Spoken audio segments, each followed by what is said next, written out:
Hello everybody, today we're going to talk about the intake procedures for trading cards for the Doctor Strange archive. What we do when we get new trading cards into the collection. So before I begin, anytime I talk about preservation and storage of comic books or trading cards, I always throw a disclaimer up. A lot of people do things differently, and there's absolutely nothing wrong with that. There are certain pitfalls you should avoid, but there's more than one way to properly store cards to ensure that they last for years and years and decades.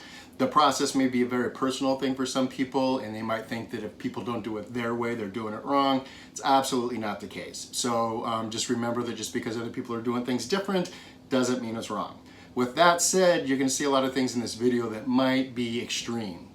What I do for the Doctor Strange archive is not only stuff for my personal collection, it's also to document these items so that they can be on the website where people can use them for research purposes and to look up different things. Also, I want to make sure that my items are preserved for decades to come for future generations to enjoy. So with that said, let's get started. All right, so the first thing that we're going to talk about is inspection and cleaning. So what you really need to start off with is you need a nice clean workspace. I got this really cool card gaming mat in just recently that just came out. So we're going to use that. And you also want to make sure that you've washed your hands and you've got no contaminants or grease, and if you're flop sweating or whatever, get a paper towel and wipe all that stuff off because you don't want to accidentally transfer that to the card. So when we get the card in, a lot of times they'll come in a penny sleeve and a top loader. Be very careful about the tape. A lot of people put a piece of tape over the top of here to keep things from sliding out. Make sure when you open that, if you use an X-Acto knife or whatever you're using, that you don't push it in and actually hit the card. And when you're removing the card, you don't accidentally get it stuck on the tape. Usually not a big deal if they're in penny sleeves, but if they're not, sometimes you can get that tape stuck on the card. The easiest thing is hopefully they've used blue tape instead of Scotch tape, but whatever they're using, just be careful. All I do is give it the old wrist pound, and then out comes the card in the penny sleeve. And then before I do that, I'm going to go ahead and take and put a pair of gloves on. Now I know a lot of people don't use gloves. I'm actually from a forensic background and I deal with fingerprints all the time. I know what fingerprints can do to different surfaces. So just as a precaution, I'll put a pair of cotton gloves on. The gloves I use come from an archive supply company, the same company that I get a lot of my archival supplies from. So they're just basic cotton gloves. They're very smooth and they're disposable. You use them or you can wash them and use them a few more times or whatever. So now that I got the gloves on, we'll go ahead and pull the card out of the penny sleeve. All I do is usually kind of push up on the end. With the gloves, it can be a little bit more difficult. Get the card out. And what we want to do is we want to inspect it. First thing you want to do is make sure it's the card you think it is. Sometimes vendors or eBay sellers will accidentally send you the wrong card. So make sure it's the appropriate card number, make sure it's the appropriate series, and make sure there weren't any mistakes. Sometimes the sellers don't realize what card it is. They think it's a different card and they send you, a card legitimately, but it ends up being the wrong card. So just make sure you got what you got. If not, then get a hold of your seller and try to arrange for a refund or an exchange. So once we got the card out now, what we're going to do is we're going to inspect it. And what we're looking at is looking for the condition of the card to see if there's any damaged corners, damaged edges, and then if there's any damage to the actual face and back. Also, we want to look for contaminants that are on the surfaces. So if people were touching this with their fingers, fingerprint residue could be on here. Most fingerprints are made up of about 95 to 98% water, which is just moisture coming through the pores of your fingers. The other 2% are proteins, bodily waste, fatty material, those types of things, lipids. So those can actually build up on the surface of the card. And one easy way to see if there's any of those fingerprints or if someone had a contaminant on their hands, let's say they just got done eating a cheeseburger for lunch and they were messing with the cards, if you take that card and you hold it at an oblique angle, a really sharp angle to a bright white light, you'll see a lot of those fingerprints or a lot of those contaminants just pop off the card. Those are called latent fingerprints, fingerprints you can't see, but if we use that bright white light at an oblique angle, they'll actually pop off the surface without having to do too much to them. The other thing you use is just use a regular magnifying glass, or if you've got a loop or something like that. The one I use is just an old school magnifying glass that's got LEDs on the bottom. And I'll give it a nice up close inspection. And what you're looking for is you can see any gouges in the cards. You can see a lot of those fingerprints that might be on the surfaces or any other contaminants that might be on the surfaces. Just really hold that card at a sharp angle and give it a good magnified up close look. Once you're done with the front, go ahead and flip it over to the back and do the same thing. So once I've gone and annotated any problems with the card, something I might have to contact the seller because something's wrong or inappropriately advertised, I'll take care of that now. Also, I'll move on to the next stage, which is simply cleaning. If I notice that there was anything on the card surface, you really want to be careful about rubbing anything over these surfaces because many different substances can abrade the surface. But on a modern glossy card, as long as you're soft-handed, just take a clean piece of cotton. Cotton is super soft. This is just a t-shirt, a brand new t-shirt that I've never used. Cut it down to a small size. It's not dirty, it doesn't get used, and simply without catching the corners of the edges, you can give it a wipe or two on each side. The other reason why I like using these mats is they're about 1/8 of an inch thick. So instead of, if I gotta flip the card over, if you start fingernailing the edge of the card, you could damage or gouge the edge of the card. All you do is just move it to the edge and you can get your finger under it, flip the card up, and you're good to go. If you're on a completely flat surface, sometimes it could be hard to have to slide something under to get it up without getting to it. If it's bigger than a 35-point card, the thicker edges, they're usually pretty easy to kind of pick up. But on a regular 35 or under card, sometimes you can have a problem get that edge up. Don't damage your card by trying to flip it or get it off the surface. So once we get it on the back, just give it another simple wipe down, and then we're good to go. Now, the next step is documentation. Okay, so as part of the documentation process, all of my cards are scanned in because they go to my database on the website so people can see them. So to scan them in, simply any scanner, flatbed combo, the printer combo will work. Just make sure that you're getting the card in the right part of the corner. Give the bed a good wipe down to make sure everything's clean, the backing's clean. Get it right up perpendicular to the edges, that way it scans just right. Gently put the lid down because the cards are so light that if you throw the lid down, it could blow the card one way or the other. And then you simply start scanning. Once the scan's done, carefully flip the card over, scan the back also, making sure that you don't damage in the edges trying to pick it up. And once the cards are scanned, you want to review the images to make sure that they came out the way you wanted them to. Okay, so once you've scanned both the front and back, you want to preview the scans to see how the images came out. You want to make sure that there's no white borders or white edges. I want the card exactly where the card is. If it happened to got a jar on the top of the scanner, I just delete it and go back in and rescan it. That way you can see it's a nice perfect scan and it captures the card the way it's supposed to be. I adjust my scanner settings up to 600 DPI. That allows me to get a nice thumbnail on the website, but once people click on the thumbnail, they can get a full-size scan. It's got enough detail where you can actually see the fibers in the card and stuff like that, so it'll show you everything that's on the card.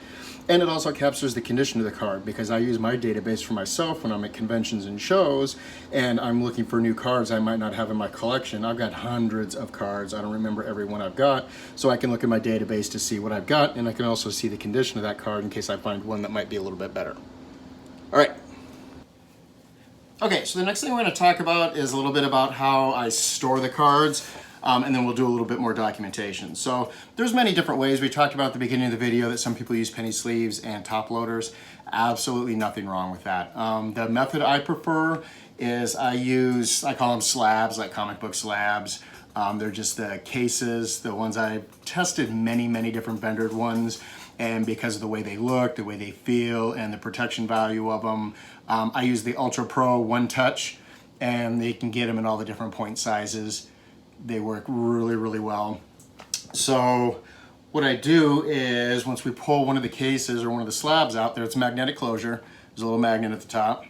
So once you pop these open, I'm going to take the lid off, I'm going to set it to the side, and then I'm going to take my cotton cloth again. I'm going to wipe the inside palette just to make sure that there's nothing on the inside part of the plastic there. Then I'm going to grab the lid and the inside part of the lid. I'm going to take and give it a wipe down so there's nothing on there to interfere with me viewing my cards. And then you'll take the card, very carefully put it into the card holder, and all you have to do is give it just a slight little wiggle and it'll fall down into the grooves where it's supposed to go. So there's a little recess in there, and that's why they come in different point sizes, is that they're different thicknesses. Once you get that in there, carefully put the lid on. Of course, you got to put it the right direction. All right, once the lid's on, what I'll do is I'll give it a little bit of a shake and listen to it. there's just a slight amount of travel in there. So you'll be able to hear it just shift and wiggle just a little bit, and that'll let you know that you didn't pinch any edges or any corners. And then just give it a quick look, making sure that you didn't pinch any edges or any corners. That way everything's good to go. Now once again, wipe it down. And the card itself in the slab will now go into a team bag. The team bags I end up using are just the BCW team bags. They're just the right size for what I want to do with them, and they're reclosable. So if I pull out one of the team bags, open it up, slide the slab in,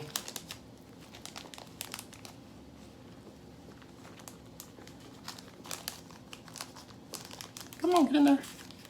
Now, once the slab is inside the team bag, I don't worry about my gloves because I don't have to. I'm not putting anything onto the card, and I'm not putting anything in onto this slab that I want to keep nice and shiny and glossy. And it can be difficult to try and seal these team bags up with your gloves on. So one thing to keep in mind is once you peel this off, peel the little sticker part off, push the card all the way to the bottom of the bag, because if you don't, there'll be a blank space there that it just kind of sits weird in your card boxes. So push it all the way down so that the bottom's square. Then what you're going to do is you're going to fold up the end, and you're going to push out the air and then seal it. If you don't push out the air, what'll happen is it seals the air in there and basically creates a bubble, and they take up way more space in your comic boxes. So once it's sealed down, should be nice and flat, no air bubbles. And the purpose of the team bag for me is it's not really to add an extra layer of protection to the card. One, it protects my slabs because I handle these a lot. I always look at my cards. My collection's there for me to enjoy. And I don't want the slabs to get scratched up because I also exhibit, and at different shows and museums and other places, I'll actually exhibit some of the Doctor Strange archive. So I'll pull them out of the team bags and just display them in the slabs. So I want the slabs unscratched and nice and shiny. So it's more of a protection for the actual card. Some people talk about, well, does that seal in extra moisture and humidity into the slab? It really doesn't, because I package and do all my work in the archive room, and the archive room is humidity controlled. So whatever air is getting sealed in the bag is the same humidity that's in the controlled room that I have set to a specific humidity. So that's good to go from there. Now what we do is we move on to a little bit more documentation, because when I have these in my card drawers and my card boxes, you've got hundreds of cards lined up. You really can't tell what card's which unless you flip through them. So I use a coloring system. I picked a bunch of colors that contrasted to each other, and then I used blank coating stickers. They're these little tiny, you can get them in little circles too, but I buy the white ones and then I use the Sharpies to color them whatever color I want, and that gives me the full plethora of different colors to categorize my cards in. So this is just a plain base card. So all my plain base cards are just a plain white sticker. So I'm going to peel one of the stickers off. On the edge of the card, I'm going to stick the sticker down a little bit. I'm going to fold it over the top so that now anytime I roll down that stack of slabs, I know that this is a base card for whatever series, whatever divider I'm in. If this happened to be a chase card, it'd be a green label. If it was a sketch card, it'd be an orange label. I'll cut in a photo here in a minute that shows kind of what the edges look like when you do that. Now the only problem with these is these stickers are meant to stick on like medical files and stuff. So they don't hold down super well on these plastic team bags. So all I do is I cut myself, you take packaging tape, just standard packaging tape, take a pair of scissors and just cut yourself a little rectangle. And then what you do is you put that over the top of that, fold it down, and now there's no way that sticker's coming up. That packaging label, as long as you squish it down, or excuse me, the packaging tape, you're not gonna see it for the most part. It's gonna be pretty clear. If you did old school networking back when networks first came out, that's how we had to label cables. You put a cable label on it, then you had to take a piece of clear tape and roll over the top of it because the label's never stuck. So this just keeps everything separated and segmented, so it's good to go. All right, so the next thing that we're going to do, I'll pause for a second so I can cut in a picture of the edges.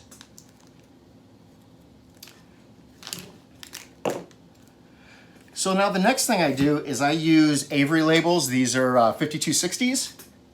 You can get these on Amazon, Office Depot, wherever. The actual size of the labels are 1 inch by 2 5/8 inch. And what I do is for all my cards is I create a QR code that links to my website to the specific page for that individual card. And then it's also got some basic information on there, the date, the card number, the company, and the series. So if I've got this card out and I'm messing with a few different cards, doing a photo shoot, or if I've got them on exhibit, when I bring them back to put them back into the storage bins, I know which one's which and which series it came from. Because again, I can lose track pretty quickly just because I've got so many cards. So all I do is I take that and I fix the sticker to the back of the team bag. So now anytime that I want to, all I have to do is take my cell phone, hold my cell phone camera. The QR code's built into all the cell phones nowadays. You don't have to have a specific app or software. And it will pull up a little message on the top of your screen that says, do you want to go to this website? You click on it and boom, it opens up the page with all the card info for this card. The pictures, the thumbnails, you click on them, you can enlarge them, those types of things. And then for my view as the administrator, when I look at it, I can also see where I've entered it, the date I purchased the card, how much I purchased it for, what I value the card at today and what that valuation date is, because that's an important thing for insurance, is to know what your collection is worth when you purchase insurance. Some of the main insurance companies won't give you insurance on your collectibles unless you have itemized lists that have been appraised, which can be difficult, but you got to insure your collections. If you've got a large collection, you've got to insure it that way in case you have a fire or something like that. You're not out, those tens and thousands of dollars or whatever you spend on your collection. And it also helps out my wife if at some point, I'll print these out, and that's a good database for the wife in case I pass or something happens to me. She has an idea of what my collection's worth when they're evaluated at, and what she should expect to get for some of that stuff. I never sell anything out of my collection. It's for the Dr. Strange Archive. I give more stuff away than I ever sell. But the time will come when I'm no longer here where some of this stuff might be donated to an organization and the rest of it will be sold off. So it's a good way to track that type of stuff for the family members also. So that's what they look like.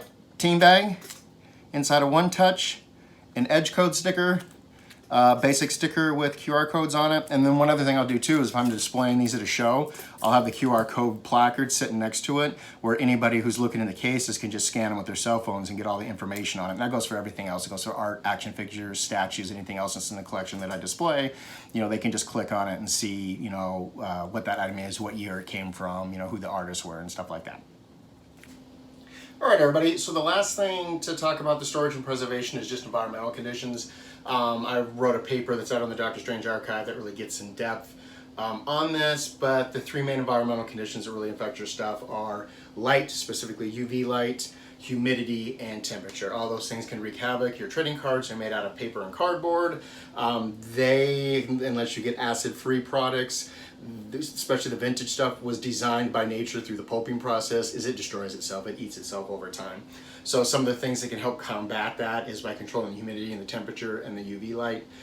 Some people store their cards in 3-ring binders and pages, which is perfectly fine. The problem with that is for me, I like seeing my stuff. So usually my stuff is in drawers, and then I'll pull them out and I'll display them throughout the archive and rotate stuff in and out. So because of that, the actual archive room I make sure is environmentally safe for all my collectibles. So I've got 2 exterior windows that are in my collection room, but they both have multiple layers of UV filtering film on them, and then they've got blackout curtains on top of them. And then anything else that's stored is in air light tight containers.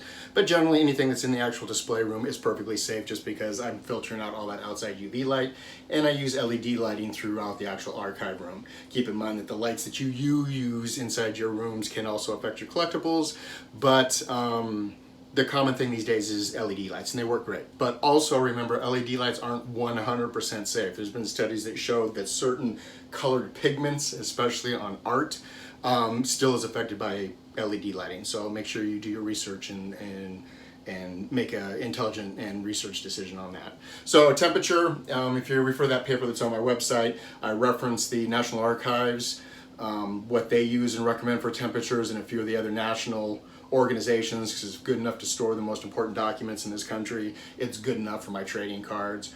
So if you look at those different resources, they basically recommend anywhere between 30 and 50% humidity and between 70 and definitely under 75 degrees. I try to keep the Dr. Strange archive at around 65 degrees temperature, and I try to keep the humidity around 45.